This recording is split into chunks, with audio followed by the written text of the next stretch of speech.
Hello everyone and welcome to module number 1. Today we're going to be learning about Zazen, which is near and dear to my heart. It's the school of meditation that I grew up studying and practicing for over the last decade.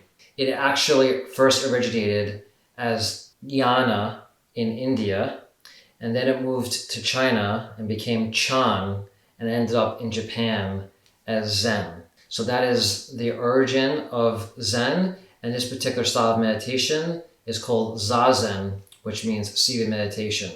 Now we're going to be starting off with what many people consider the hardest form of meditation. So we're going to throw you into the deep end first, and we're going to work our way backwards, if you will. It's not that this is difficult. It's just that Zen is traditionally done with your eyes open, facing a blank white wall. For the purpose of this video, I'm going to face outward, as is traditional in a Zendo or a Zen temple, where the teacher faces outward, and the origin of that is kind of interesting actually, as all the students would be meditating facing the wall. The teacher would face outward in case there was a raid of samurais or marauders. Someone would have to be paying attention to the Zendo, and so the teacher faces outward, so I will be doing the same.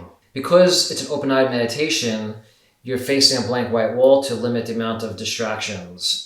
The idea is that you have your eyes open just slightly, not closed and not open, just a nice kind of restful type of eye gaze. And you want to look down the tip of your nose, typically at around a 45-degree angle, and you want to find a spot to focus your attention.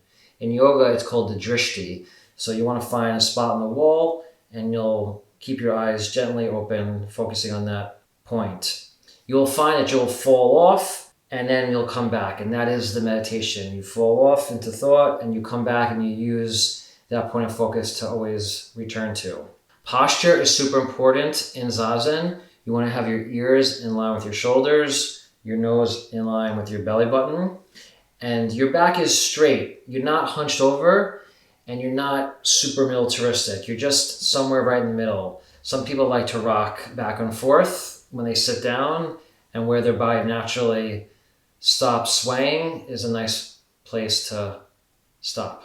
As far as what to do with your legs, Zazen is traditionally done on the floor as I am, on a zafu and zabuton, which I'm sitting on. You could also sit in a chair, you could sit on your knees. There's multiple ways to do it. As far as sitting on the floor and cross-legged, you could do full lotus, half lotus, Burmese, which is how I'm sitting.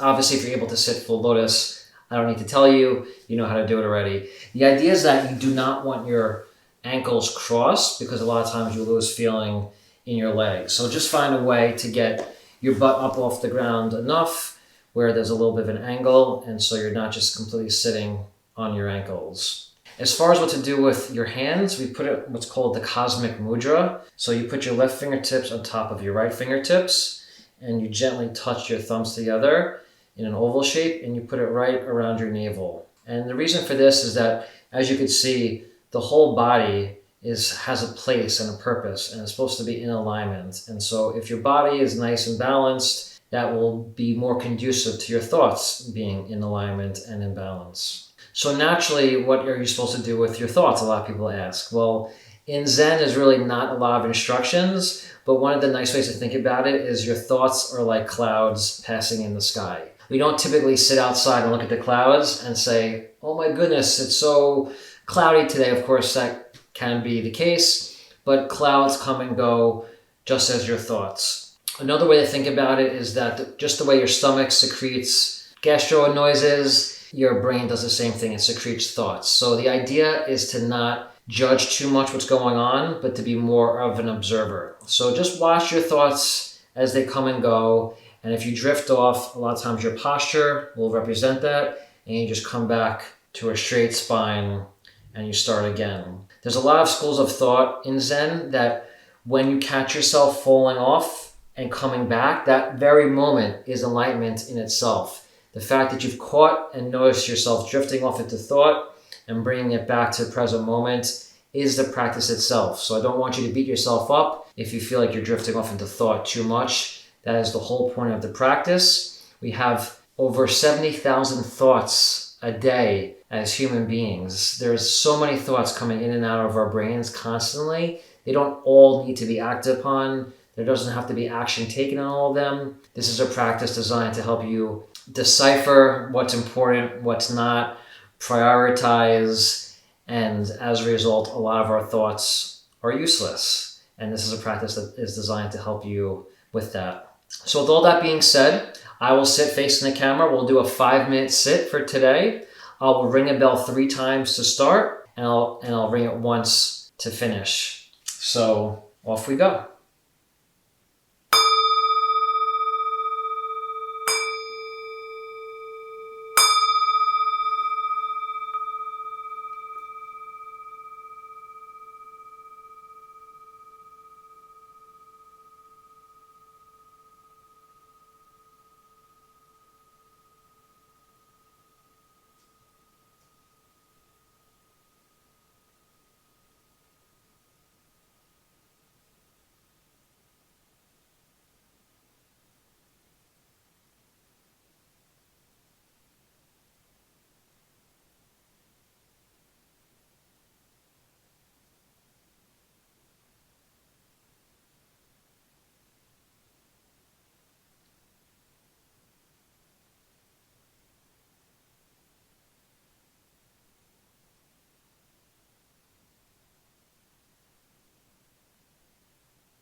All right, so as you can see, we just sat for only 5 minutes, and I'm sure if there are those of you who that is your first time sitting in silent, still meditation, even 5 minutes is challenging. Typical Zazen sessions are normally a half hour with a 10-minute walking meditation called Kinhin in between, and then you sit down and do another half-hour session. So you can imagine how challenging it is to sit still and silent with your eyes open for extended periods of time. And this is why a lot of people look at Zen as being one of the harder forms of meditation. I've actually had clients in sessions who are in their 60s and 70s and went through little 10-minute sessions with me, and they had told me that was the first time in their lives that they had sat still and silent. And to me, this is the most basic form that a human can take, is to sit still and sit silent. And it is challenging to be able to let go of your thoughts. There are little things to keep an eye on. If you're in deep thought, sometimes your thumbs might smush against one another. Obviously, your shoulders could get tense and tight. These are all things you want to be aware of as you're meditating. But either way, we'll extend these sessions, longer and longer as we go. But great job, and I'll see you in the next module. Thank you.